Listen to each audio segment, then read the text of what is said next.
Hello, I got your question. I got your question in the email.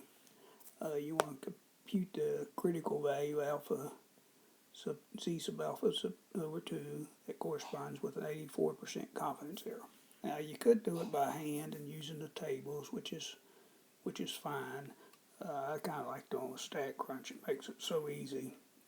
I'm using a normal calculator in StatCrunch. You go into StatCrunch, you click on Stat, and then Calculator, and pick the normal calculator. And we want 84%, which would correspond to 0.84. So we need to do the between. Since we're doing z-score, the mean will be 0, standard deviation is 1. Then we put, the 84% or 0.84 goes here.